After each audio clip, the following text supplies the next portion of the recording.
কিরে ভাই, দিল পুরো গার্ডেন গার্ডেন ব্যাপার। হ্যাঁ, এত খুশি লাগছে কেন আজকে তোকে? কি যে শান্তি লাগছে ভাই, তোকে জাস্ট মানে বলে বোঝাতে পারবো না।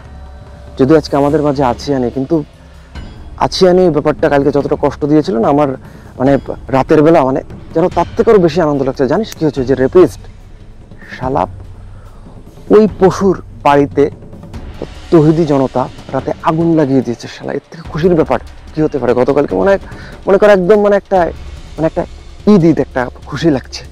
আর শালা মানে এইটাও দেখ তুই, এটা কিন্তু প্রত্যেক রেপিস্টের জন্য আসলে এটাও একটা শিক্ষা যে তার কারণে তার মানে ফ্যামিলিরাও এরকম ভিক্টিম হচ্ছে। শালা, আমি তো মানে বিশাল খুশি লাগছে আজকে আমার।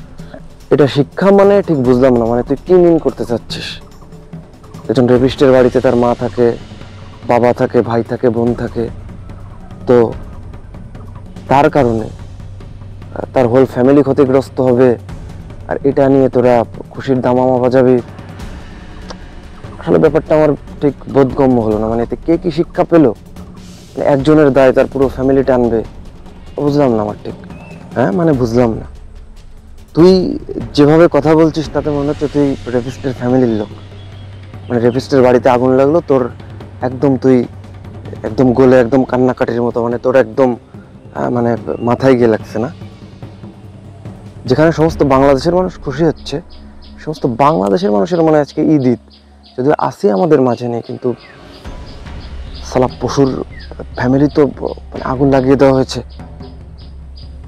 তুই তো এরকম বলবি, তুই তো মানে এখন দেখার বিষয় ওই রেপিস্টের ফ্যামিলির সঙ্গে বা তার সঙ্গে তোর কোনো কানেকশন আছে কিনা। না মানে এইটা কোনো কথা?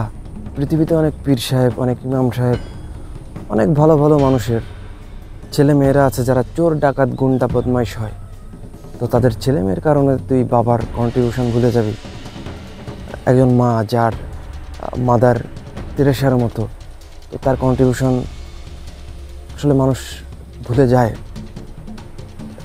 একজন অপরাধীর, আমরা অপরাধকে ঘৃণা করতে শিখেছি, ইনফ্যাক্ট আমরা অপরাধীকেও ঘৃণা করি, বাট তাই বলে তার ফ্যামিলি যারা ভালো, তো এটা আসলে আমার বোধগম্য হলো না।